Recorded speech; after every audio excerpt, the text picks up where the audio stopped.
Hello friends, welcome to Ayushman classes. तो हम लोग थ्री डायमेंशनल ज्योमेट्री स्टार्ट किए हुए थे। थ्री डायमेंशनल ज्योमेट्री में हम लोगों ने लाइन का इक्वेशन देखा और उसके डिफरेंट डिफरेंट कॉन्सेप्ट्स देखे। उन सारे लेक्चर्स को आप अगर नहीं देखे हैं तो जरूर देखिए। उनका लिंक मैं वीडियो के नीचे डिस्क्रिप्शन बॉक्स में दे दूंगा। वो सारे लेक्चर ही बहुत ही महत्वपूर्ण है इस लेक्चर को समझने के लिए। ठीक है, आज हम स्टार्ट करने जा रहे हैं प्लेन। ठीक है, और अगर आप चैनल पे नए हैं तो सबसे पहले चैनल को सब्सक्राइब कर लीजिए। एक बेल का आइकन आएगा, उसको भी आप प्रेस कर लीजिए ताकि मेरे वीडियोस के अपडेट्स आपको लगातार मिलते रहें।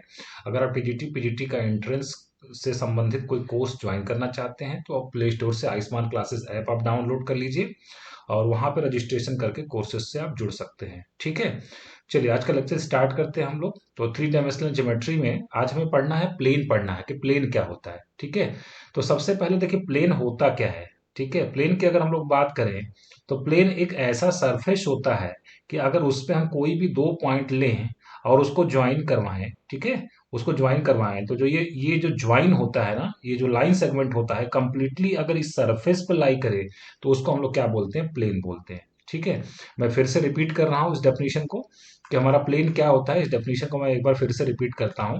तो plane is a surface, plane हमारा एक ऐसा सरफेस होता है कि अगर उस पे हम कहीं भी कोई दो पॉइंट लें, कहीं भी दो पॉइंट ले लें और उसको हम लोग क्या करवाएं, ज्वाइन करवा दें, तो जो ये लाइन सेगमेंट है अगर कंप्लीटली उस सरफेस पे लाई करता है तो उसको हम लोग क्या बोलते हैं, प्लेन बोलते हैं। और अगर ये लाइन सेगमेंट कंप्लीटली उस सरफेस पे लाई नहीं किया तो उसको हम लोग प्लेन नहीं बोलेंगे। ठीक है, अब ये प्लेन की इक्वेशन निकाली कब जा सकती है, उसके लिए डिफरेंट डिफरेंट कंडीशंस होती है।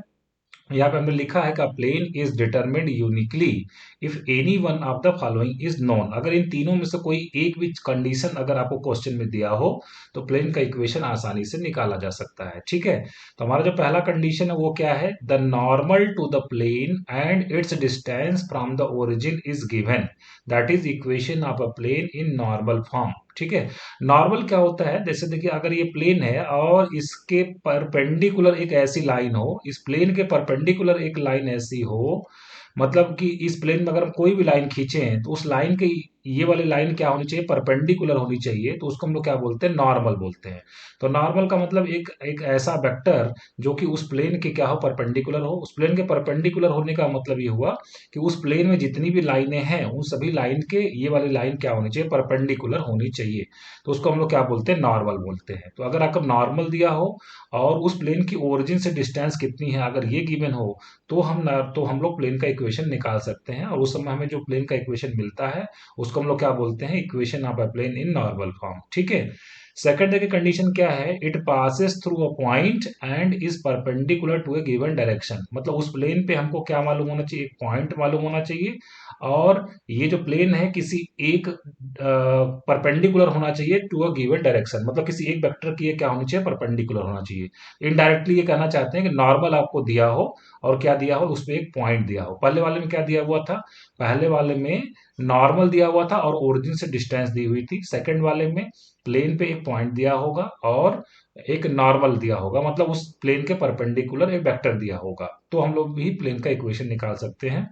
और तीसरी कंडीशन ये है कि it passes through three given non collinear point. Non collinear point का मतलब ये हो गया कि ये एक ही लाइन में नहीं होनी चाहिए। तो अगर ये इस तरीके से तीन पॉइंट दिए हों तो वहां से भी हम लोग क्या कर सकते हैं, एक प्लेन का इक्वेशन निकाल सकते हैं। थ्री नॉन कोलिनियर पॉइंट से हमेशा एक यूनिक प्लेन पास हो सकता है। ठीक है, तो ये तीन कंडीशन में से कोई भी एक कंडीशन दी होगी तो हम लोग प्लेन का इक्वेशन आसानी से निकाल पाएंगे।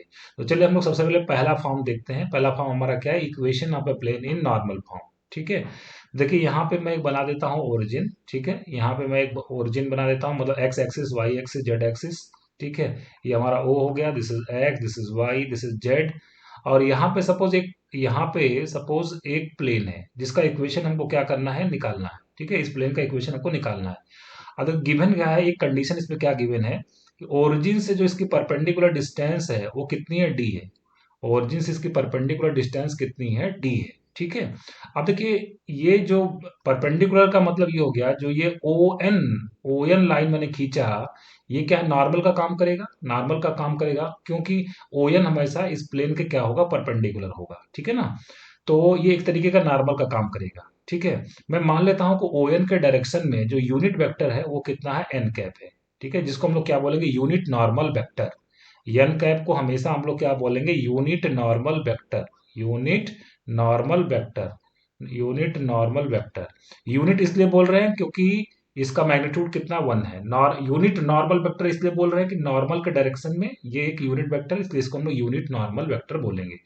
देखिए इसका मतलब क्या होता है, जैसे अगर हम थोड़ा सा आपको समझाएं, सपोज ये एक्स एक्सिस है और एक्स एक्सिस के डायरेक्शन में सपोज ये 2 यूनिट लेंथ का, मतलब ये ओरिजिन से डिस्टेंस 2 है, 2 यूनिट लेंथ का एक वेक्टर लिखना है। तो चूंकि हमारा एक्स एक्सिस के डायरेक्शन में जो यूनिट वेक्टर होता है वो क्या होता है, आई कैप, इसलिए हमको इस वेक्टर को हम लोग क्या लिख सकते हैं, 2 आई कैप लिख सकते हैं। 2 इसका मैग्नीट्यूड हो जाएगा और आई कैप इसके डायरेक्शन को बताएगा। तो अगर किसी भी डायरेक्शन में आपको वेक्टर लिखना है तो उस डायरेक्शन में अगर यूनिट वेक्टर हमको पता लग जाए और उस वेक्टर का मैग्नीट्यूड, तो यहाँ पे ओ एन वेक्टर जो है, ओ एन वेक्टर का मैग्नीट्यूड कितना है, डी है, और इस डायरेक्शन में हमारा जो यूनिट वेक्टर है वो कितना है, एन कैप है। ठीक है, इसलिए हम ओ एन वेक्टर को क्या लिखेंगे, हम लोग ओ एन वेक्टर को लिखेंगे, O N vector is can be written as d N cap, जहाँ पे एन कैप हमारा क्या है, यूनिट नॉर्मल वेक्टर है। ठीक है, अब देखिए यहाँ पे हम लोग क्या करने वाले हैं, एक आर्बिट्रेरी पॉइंट मैं यहाँ चूज कर लेता हूँ, इस प्लेन पे एक आर्बिट्रेरी पॉइंट मैं चूज कर लेता हूँ पी। ठीक है, और एन को मैं पी से ज्वाइन करवा देता हूँ और यहाँ पे ओ को मैं पी से ज्वाइन करवा देता हूँ। ठीक है, ओ को मैं पी से ज्वाइन करवा देता हूँ।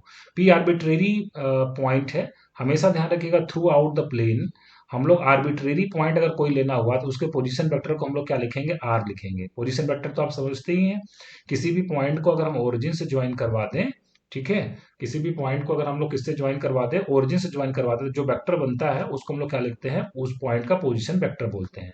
इसका मतलब अगर हम लोग बात करें पी का पोजीशन वेक्टर हमने कितना बता दिया, पी क्या है, आर्बिट्रेरी पॉइंट। आर्बिट्रेरी पॉइंट समझ ना, एक्स वाई जेड। ठीक है, आर्बिट्रेरी पॉइंट का मतलब क्या हो गया, एक्स वाई जेड हो गया। ठीक है, तो अब देखिए हम लोग ओपी वेक्टर की अगर बात करें तो ओपी वेक्टर हमारा कितना है, आर वेक्टर है। ठीक है, अब देखिए यहां से अगर हम लोग ध्यान से देखें, अगर कि अगर ओ एन वेक्टर में एनपी वेक्टर को ऐड करेंगे तो ट्रायंगल लॉ वेक्टर एडिशन से तो क्या आएगा, ओपी वेक्टर आएगा।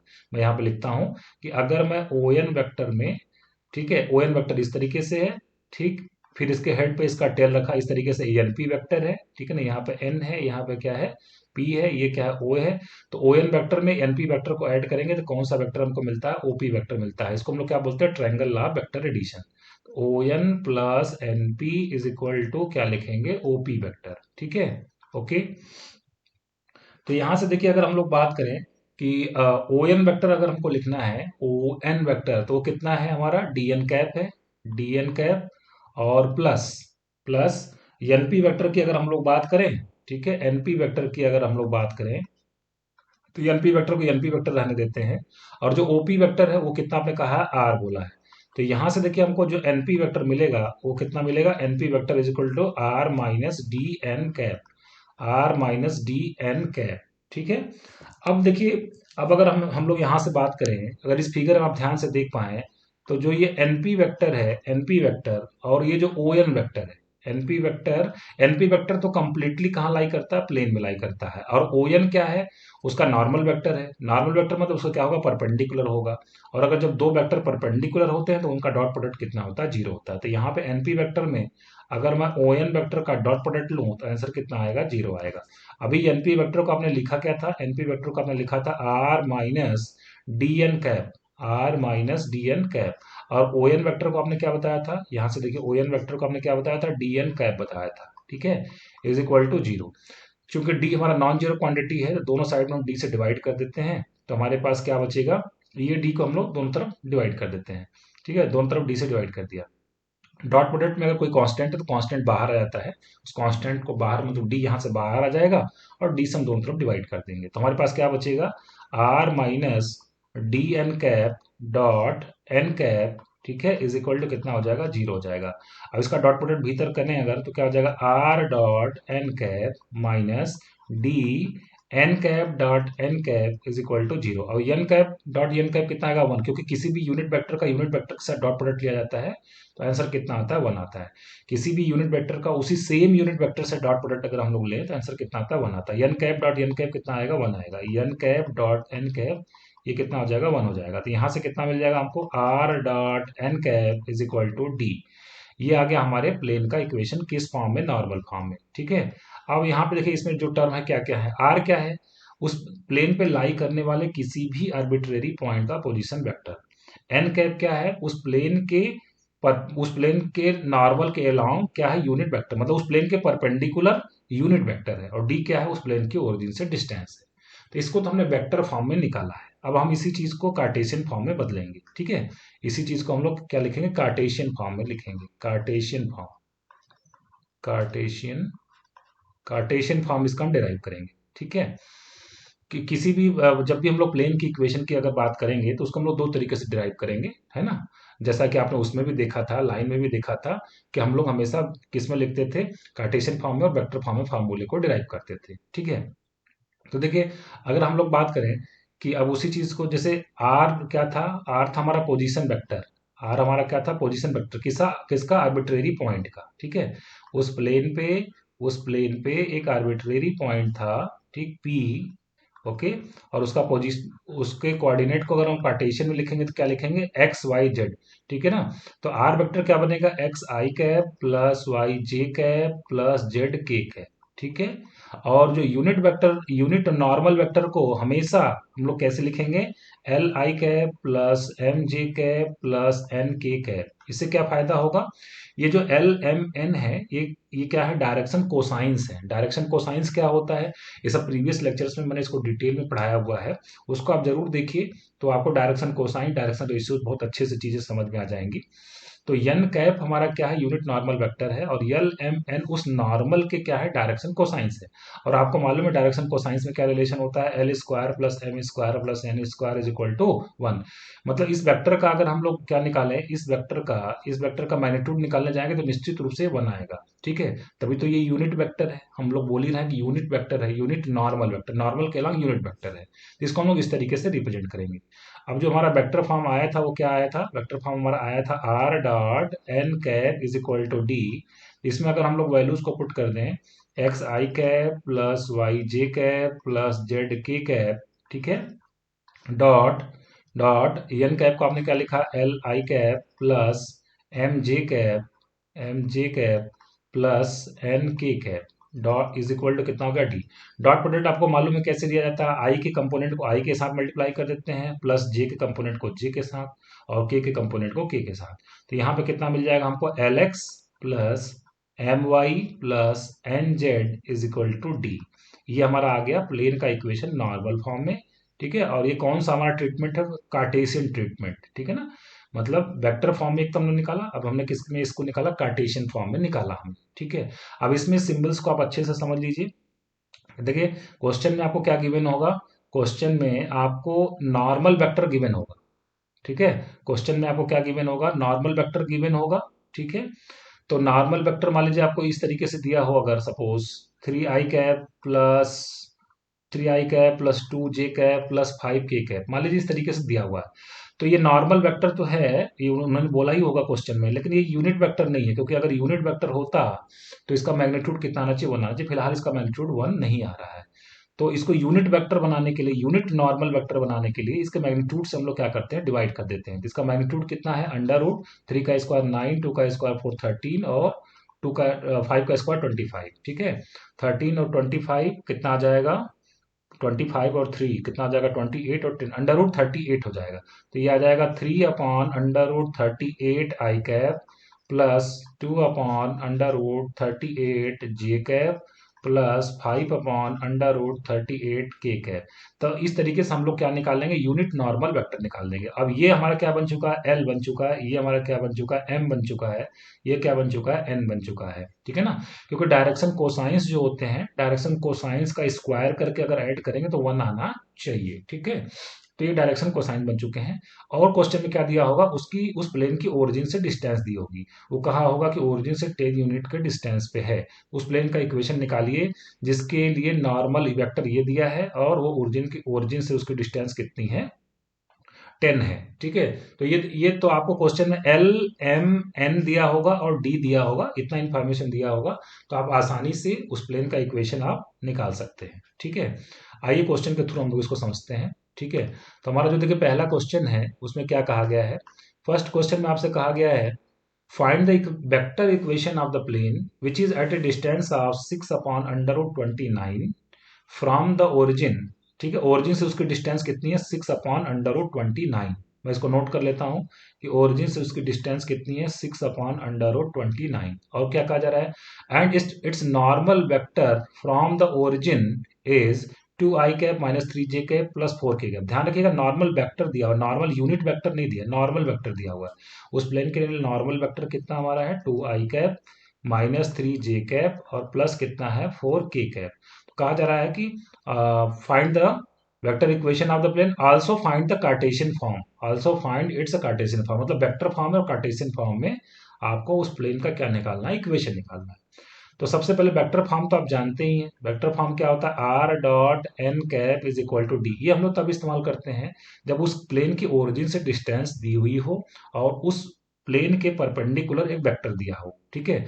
तो फिलहाल देखिए ये वेक्टर दिया हुआ, इसको हम यूनिट वेक्टर बनाने के लिए क्या करेंगे, इसके मैग्नीट्यूड से डिवाइड करेंगे, ठीक है। इसका मैग्नीट्यूड कितना आ जाएगा, देखिए इसका मैग्नीट्यूड आ जाएगा 2i minus 3j plus 4k, ये तो वेक्टर ही है। अब इसका मैग्नीट्यूड कितना होगा अंडर रूट 2 का स्क्वायर 4, 3 का स्क्वायर 9 और 4 का स्क्वायर 16। तो 16 और 9 25, 25 और 4 29। मतलब यूनिट नॉर्मल वेक्टर जो आ गया वो कितना आ गया 2/√29i cap minus 3/√29j cap plus 4/√29k cap. तो ये यूनिट नॉर्मल वेक्टर निकल चुका है। अब यहाँ पे अगर हम लोग रख दें तो कार्टेशियन, तो इसका वेक्टर फॉर्म में प्लेन का इक्वेशन आ जाएगा, कितना आ जाएगा r.n कैप, एन कैप कितना हमारे पास है 2/√29i cap minus 3/√29j cap और plus 4/√29k cap is equal to D क्या है, ओरिजिन से डिस्टेंस जो कि कितनी गिवन है आपको 6/√29, 6/√29। तो ये आ गया हमारा वेक्टर फॉर्म में प्लेन का इक्वेशन। आल्सो कहा जा रहा है कि कार्टेशियन फॉर्म में इसका प्लेन का इक्वेशन निकालिए। तो कार्टेशियन फॉर्म में प्लेन का इक्वेशन क्या होता है Lx plus M Y plus N Z is equal to क्या होता है डी। अब देखिए एल एम एन कहाँ पे दिए होंगे, जो ये यूनिट नॉर्मल वेक्टर होता है ना, उसको हम लोग स्टैंडर्ड सिंबल में हमने क्या बताया था Li cap plus M j cap plus N k cap. तो आई होप आप समझ रहे होंगे आई कैप का जो ये कंपोनेंट है इसको हम लोग क्या बोलने वाले हैं एल बोलने वाले हैं, ठीक है। और जो जे कैप का कंपोनेंट होगा उसको एम बोलेंगे, जो के कैप का कंपोनेंट होगा उसको हम लोग क्या बोलेंगे एन बोलेंगे। तो यहाँ पे एल की वैल्यू कितनी आ जाएगी 2/√29 इंटू एक्स, यम कितना हो गया -3/√29y और यहाँ पे एन कितना हो जाएगा 4/√29z is equal to D. D हमारा कितना है 6/√29। हम चाहें तो अंडर 29 से अगर डिवाइड कर दें तो कितना मिलने वाला है 2x minus 3y plus 4z is equal to 6। ये हमारा क्या आ जाएगा प्लेन का इक्वेशन आ जाएगा, ठीक है। यहाँ पे भी हम लोग दोनों साइड में अंडर 29 से डिवाइड कर सकते थे, जो ये वेक्टर फॉर्म है उसमें भी हम लोग अंडर 29 से दोनों साइड में डिवाइड कर सकते हैं। तो इस तरीके से हम लोग प्लेन का इक्वेशन वेक्टर फॉर्म में और नॉर्मल फॉर्म में निकाल सकते हैं। चलिए बढ़ते हैं नेक्स्ट क्वेश्चन की तरफ।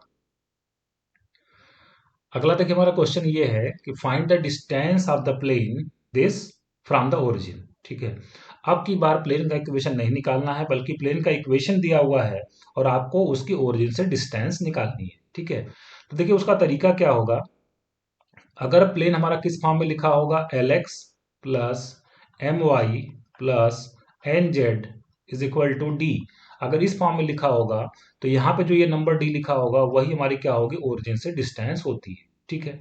अब इस प्लेन को आप देखिए, इस प्लेन कैसे दिया हुआ है 2x minus 3y plus 4z minus 6 is equal to 0। तो क्या यहाँ पे ये जो 2 और -3 और 4 जो ये लिखे हुए हैं क्या ये डायरेक्शन कोसाइंस हैं, क्या वो नॉर्मल के डायरेक्शन कोसाइंस हैं, ये कैसे पता लगेगा, उसके स्क्वायर को स्क्वायर करके ऐड करिए। 2 का स्क्वायर फिर -3 का स्क्वायर 9 और 4 का स्क्वायर कितना आ जाएगा 16, 16 और 9 25 और 4 कितना 29, 29 आ रहा है, ये 1 नहीं आ रहा है, 1 नहीं आ रहा है मतलब ये एल एम एन की वैल्यू नहीं है, ठीक है। ये डायरेक्शन कोसाइंस नहीं है बल्कि ये क्या है डायरेक्शन रेशियोज है ना, डायरेक्शन रेशियोज हैं। ये मतलब अब ये ए बी सी की वैल्यू दी हुई है और ए बी सी से हम लोग डायरेक्शन कोसाइंस मतलब एल एम एन निकालने का तरीका मैंने आपको प्रीवियस लेक्चर्स में सिखाया था। जब मैंने 3D को स्टार्ट किया हुआ था तो मैंने आपको बताया था कि किसी भी वेक्टर का डायरेक्शन कोसाइंस और डायरेक्शन रेशियोज कैसे निकालते हैं, और अगर डायरेक्शन रेशियोज दिया हुआ हो मतलब ए बी सी दिया हुआ हो तो वहां से डायरेक्शन कोसाइंस को कैसे निकाला जा सकता है, ठीक है। तो देखिए इसका तरीका होता है कि L इज इक्वल टू कितना हो जाएगा A upon under root A square plus B square plus C square, ये एल की वैल्यू आ जाएगी, ठीक है। फिर यम की वैल्यू कितनी है, कैसे आ जाएगी, B upon under root A square plus B square plus C square, और एन की वैल्यू कितनी आ जाएगी, C upon under root A square plus B square plus C square, ठीक है। तो यहाँ पे देखिए ए बी सी समझ रहे हैं आप, क्या डायरेक्शन रेशियोज हैं किसके, नॉर्मल की, ठीक है। ए बी सी की वैल्यू कितनी है, 2 है, -3 है, और कितना है, 4 है, ठीक। तो अब हम लोग को एल एम एन निकालना है, तो एल कितना आ जाएगा, 2 अपॉन अंडर रूट 2 का स्क्वायर 4, -3 का स्क्वायर 9, और 4 का स्क्वायर 16, मतलब कितना आ जाएगा, एल हमारा आ जाएगा 2 अपॉन 16 और 9 25, और 4 कितना हो जाएगा 29।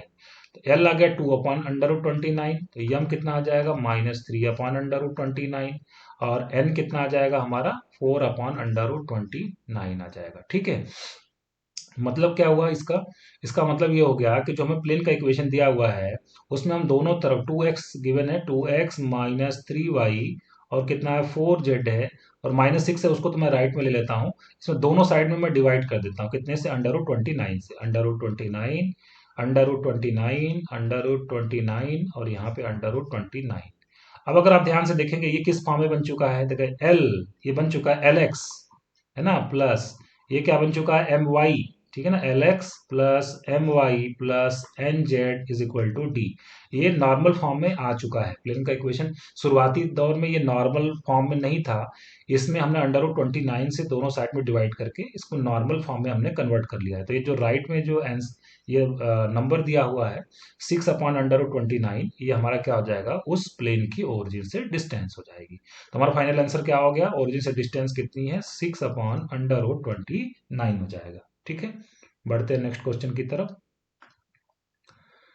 नेक्स्ट क्वेश्चन हमारा देखिए क्या है, नेक्स्ट क्वेश्चन है find the coordinates of the foot of perpendicular drawn from the origin to the plane 2x -3y plus 4z -6 is equal to 0। तो देखिए कई तरीके से क्वेश्चन पूछा जा रहा है। अब की बार ये पूछा गया है कि सपोज मान लिया कि ये हमारा x axis y axis z axis में बना देता हूं, ठीक, बन गया। एक प्लेन है, ठीक, और उस प्लेन पे ओरिजिन से जो परपेंडिकुलर ड्रॉ किया गया, ये परपेंडिकुलर ड्रॉ किया गया, तो इसका फूट ऑफ परपेंडिकुलर, जहां पे परपेंडिकुलर ड्रॉप होता है, मान लीजिए ओ है, और ये पॉइंट मान लीजिए एन है, तो ये एन पॉइंट को हम लोग क्या बोलते हैं, फूट ऑफ परपेंडिकुलर है। इसका वैल्यू आपको बताना है कि कितना होगा, इसका कोऑर्डिनेट कितने होंगे। तो मैं इसका कोऑर्डिनेट मान लेता हूँ कि x1 है, y1 है, और कितना है, z1 है, ठीक है। फूट ऑफ परपेंडिकुलर का कोऑर्डिनेट कितना है, x1 है, y1 है, और कितना है, z1 है, ठीक है। और ओ का कोऑर्डिनेट आप जानते ही हैं, ओरिजिन का कोऑर्डिनेट हमेशा कितना होता है, 0 0 0 होता है, ठीक है। अब मुझे x1 y1 z1 की वैल्यू निकालनी, मतलब यहां से परपेंडिकुलर ड्रॉ किया गया है। अभी आपसे परपेंडिकुलर की लेंथ भी नहीं पूछ रही है, प्लेन का इक्वेशन भी नहीं पूछ रहा है, बल्कि आपसे जो फुट ऑफ परपेंडिकुलर है उसका कोऑर्डिनेट आपसे पूछा जा रहा है, ठीक है। उसके लिए हम लोग क्या करेंगे, देखिए ओ एन का हम लोग क्या निकालेंगे, डायरेक्शन रेशियोज निकालेंगे,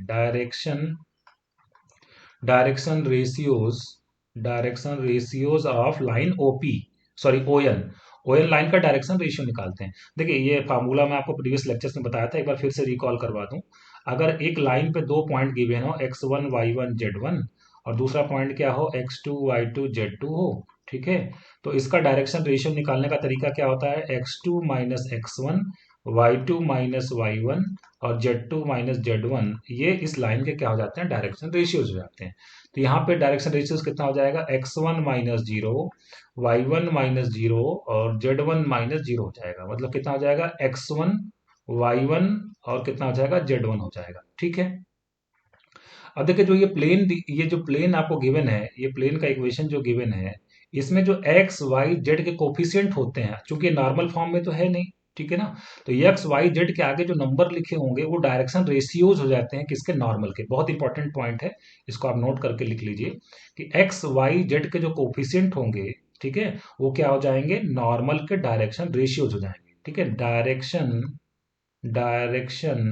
रेशियोज, ठीक है, डायरेक्शन रेशियोज ऑफ, ठीक है, direction ratios of, direction ratios of normal, normal के हम लोग क्या, ओरिजिन से डिस्टेंस से यहाँ पे कोई मतलब तो नहीं, फुट ऑफ परपेंडिकुलर ड्रॉ किया गया है ना, ठीक है। आप चाहे तो इसका नॉर्मल फॉर्म में भी बदल सकते हैं, ठीक है, डायरेक्शन रेशियोज ऑफ नॉर्मल अगर हम लोग निकालना चाहें, ठीक है, डायरेक्शन रेशियोज ऑफ नॉर्मल, तो पहले मैं डायरेक्शन रेशियो लिख देता हूँ नॉर्मल के। वो कितने हैं, 2 है और कितने हैं, -3 है और कितना है, 4 है। 2, -3, 4 इसके क्या है, हमारे डायरेक्शन रेशियोज है। ठीक है, किसके, नॉर्मल के डायरेक्शन रेशियोज है। ठीक है, देखिए इसका इसका हम लोग डायरेक्शन रेशियो, डायरेक्शन कोसाइंस अगर निकाल लें, ठीक है, डायरेक्शन कोसाइंस अगर निकाल लें, direction cosines of normal, normal यहाँ कौन है, ओ एन है ना, direction cosines of O N, वो कितना आ जाएगा, 2/√, 2 का स्क्वायर 4, -3 का स्क्वायर 9 और 4 का स्क्वायर 16, कितना आ जाएगा, √29 आ जाएगा। 2/√29 -3/√29 और कितना आ जाएगा, 4/√29। शुरुआती दौर में मैंने आपको एक जब डायरेक्शन कोसाइंस और डायरेक्शन रेशियोज का डेफिनेशन लिखवाया था, तो मैंने ये लिखवाया था कि अगर ये लाइन है और इसके डायरेक्शन रेशियोज कितने ए बी सी हैं और इसका डायरेक्शन कोसाइंस कितने एल एम एन है, तो ये एक दूसरे क्या होता है, प्रोपोर्शनल होते हैं। प्रोपोर्शनल होने का मतलब A/L is equal to B/M is equal to C/N होता है। ए तो डायरेक्शन, किसी भी लाइन के डायरेक्शन कोसाइंस और डायरेक्शन रेशियोज जो होते हैं वो क्या होते हैं, प्रोपोर्शनल होते हैं। ठीक है ना। तो देखिए अभी हमने ओ एन का यहाँ पे direction ratios of O N का यहाँ पे देखिए क्या निकाला था, डायरेक्शन रेशियो कितना आया था, x1 y1 z1। अभी हमने ओ एन का क्या निकाल दिया, डायरेक्शन कोसाइंस निकाल दिया, जो कि कितना आ गया, 2/√29। ठीक है, 2/√29 और एक मिनट, 2/√29 -3/√29 और 4/29। तो ये दोनों एक दूसरे क्या होंगे, प्रोपोर्शनल होंगे। इसको मैं नेक्स्ट पेज पे लिख लेता हूँ।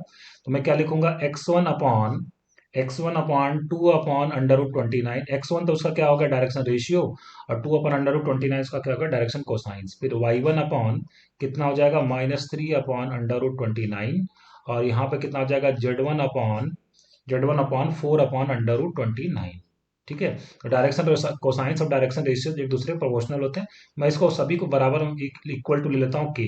तो यहाँ से मुझे x1 इज इक्वल टू कितना मिलेगा, 2k/√29 और y1 हमको कितना मिलेगा, y1 is equal to -3k/√29 और z1 इज इक्वल टू हमको मिलेगा 4k/√29। ठीक है, अब अगर मैं x1 y1 z1 ही तो फूटा परपेंडिकुलर, लेकिन अब इसमें एक अननोन आ गया है, कौन, के की वैल्यू अगर हम लोग निकालें फूटा परपेंडिकुलर आ जाएगा।